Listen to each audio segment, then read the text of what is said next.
क्या क्या कुछ कहेंगे? आप युवा नेता हैं। देखिए, सबसे पहले मैं आप लोगों को, मीडिया कर्मियों को धन्यवाद देता हूं। और बड़ी खुशी है जो आप हमसे ये सवाल पूछ रहे हैं। तो ये तो बात सही है कि माननीय हमारे लालू प्रसाद यादव जी के सुपुत्र श्री तेजस्वी यादव जी हैं, तो ये अपने पिता के बनाए हुए रास्ते पर चल रहे हैं, इसमें कोई शक नहीं। आज सारा लोग कह रहा है कि युवाओं का बल जो है राष्ट्रीय जनता दल है, तो ये सही है। कल उन्होंने कहा सारे पार्टियां मिल रहे हैं, बोल रहे हैं कि एम वाई का पार्टी है आरजेडी। कल हमारे नेता तेजस्वी यादव ने जो कहा है कि एम वाई का नहीं, बाप की पार्टी है, तो सही है। इसमें सारे अति पिछड़ा जो हमारे समाज के लोग हैं सबको लेकर चल रहे हैं। हमारे तेजस्वी यादव ने जो वादा किया था 2020 में कि 10 लाख नौकरी देंगे, अगर हमारी सरकार बनती है तो। उन्होंने सरकार तो बनाया, माननीय तेजस्वी जी जो है नीतीश कुमार के साथ में गठबंधन किए। ये नहीं रखना चाहते थे फिर भी, लेकिन वो आए, ये स्वागत किए उनका, रहे। तो ये जो जनता के बीच में वादा कर किए हैं, ये वादा पर खर उतरे हैं, ताकि जो वादा किए हमने जनता के सामने उसको पूरा करेंगे, तब तो हम आगे जाके समाज में वोट मांगेंगे। किस आधार पर ये वोट मांगते हैं? जो इनका मुद्दा था 10 लाख का, तो ये तो शुरुआत कर चुके थे। अब माननीय नीतीश कुमार, जो सारा लोग कह रहा है कि पलटू राम है, तो पलटू राम तो है ही। और ये तेजस्वी यादव ये भी कहे हैं कि वे मोदी जी की गारंटी लेने वाले, क्या कोई गारंटी लेगा कि फिर पलटू राम नहीं पलटेंगे? तो कौन गारंटी? मोदी जी लेंगे गारंटी? नहीं लेंगे। वो जब सम्राट चौधरी बदल सकते हैं, उन्होंने कहा कि हम पगड़ी नहीं उतारेंगे। पगड़ी उतारेंगे तब जब जदयू को समाप्त करेंगे तब। उन्होंने तो ऐसा किया नहीं। लेकिन हमारे नेता ने जो कहा कि हम 10 लाख नौकरी देंगे, तो लकीर तो उन्होंने खींच दी है। सरकार चाहे कोई बनाए कोई चलाए, जनता को काम चाहिए, काम चाहिए। हमारे तेजस्वी जी मुख्यमंत्री रहे, चाहे नीतीश कुमार मुख्यमंत्री, चाहे चाहे बीजेपी बनाए, उससे मतलब नहीं है जनता को। जनता को काम चाहिए, बेरोजगारी दूर होनी चाहिए।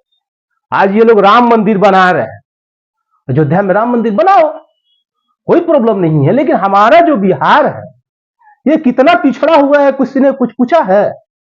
नीतीश कुमार 15 साल से राज कर रहे हैं, बोलते थे कि जंगल राज था। अरे तो अब तो मंगल राज होना चाहिए था। बीजेपी की जो गठबंधन में एनडीए सरकार बनी, 15 साल से चला रहे हैं, तो 15 साल क्या 17 साल चलाए आपने?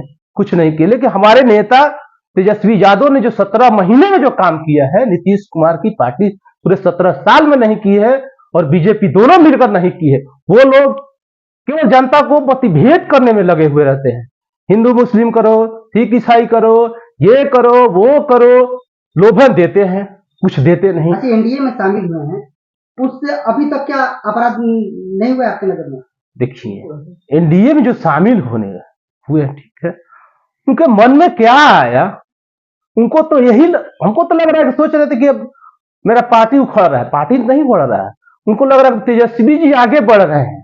तो तेजस्वी जी क्यों आगे नहीं बढ़ेंगे भाई? तेजस्वी जी क्यों? जब बाप अपने बेटा को पढ़ाता है तो उसका बेटा आगे नहीं बढ़ता है? किस लिए लोग पढ़ाता है? हम सारी जनता ने मिलकर तेजस्वी जी को जीता है, तो हमने तो अपना काम किया। जब उनका बारी आया तो वो अपना काम करने लगे। जब काम करने लगे तो नीतीश कुमार बुरा लग रहा है। यही कर रहा था ना कि तेजस्वी जी कहां से नौकरी देंगे, कहां से पैसे देंगे? अपने बाप के घर से देंगे। नीतीश कुमार कह रहे हैं कि हमने दिया है सर। नीतीश कुमार तो कहा नहीं देते 17 साल में से, आज कह रहा है कि हमने दिया है। ये 17 साल सो रहे थे आप?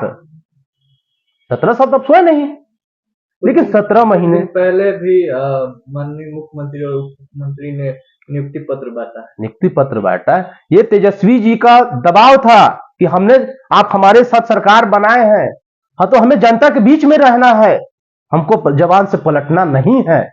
अगर हमारे साथ रहिएगा तो नौकरी देना पड़ेगा। जन विश्वास यात्रा तेजस्वी जी शुरुआत कर रहे हैं। इसमें एनडीए जो है बर्बाद हो जाएगा।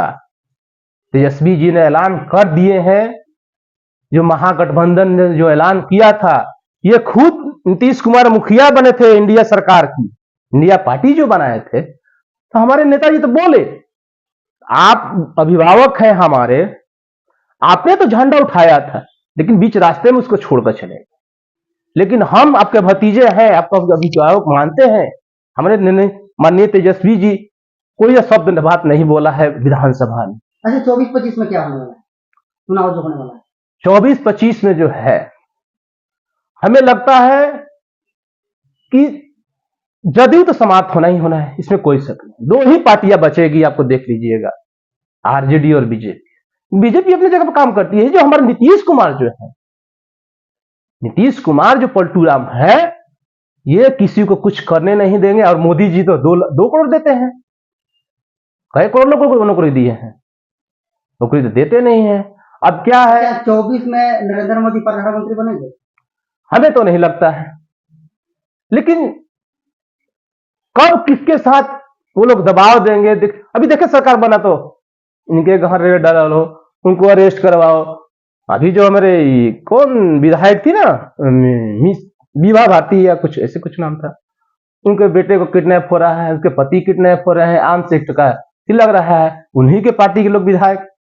अच्छा तो सर, क्या कर सकते आप बोल रहे हैं कि आरजेडी मजबूत हो रही है, लेकिन आरजेडी के विधायक इधर आ रहे हैं एनडीए में, क्या इसको किस तरह से देखते हैं? देखिए, विधायक कहीं गए नहीं गए हैं, उनको ये लोग लोभन दे दिया। हमारी नीलम देवी जो चली गई, उनको लोग अभिभावक दे दिया कि हम तो महागठबंधन में थे, तो हमारे पति देव को लोग नहीं छोड़ा। अब शायद एनडीए वाले लोग उनको छुड़ा दे, अनंत सिंह को। ये लालच है ना, इसीलिए ना गई है। और क्या रीजन हो सकता है? और कुछ रीजन नहीं है, और कहीं गए नहीं है। लेकिन लोग मतभेद कर रहा है। उनका भी 5 विधायक नहीं पहुंचा था। हमारा सम्राट चौधरी कह रहे हैं कि सबका हिसाब करेंगे। क्या किसका हिसाब कीजिएगा? आपका भी विधायक आपके पार्टी में सेफ नहीं है। विरोध किया जा रहा है, क्या क्या कहेंगे? ईवीएम का जो है विधेयक वो सही है, बिल्कुल सही है। हमारे बैलेट पेपर चुनाव करके देख लीजिए, तेजस्वी जो है 2025 में मुख्यमंत्री ही बने, वही बनेंगे। अपना पूरा नाम बता दीजिए। मेरा नाम भागीरथ यादव, उप प्रमुख आरएस सदर।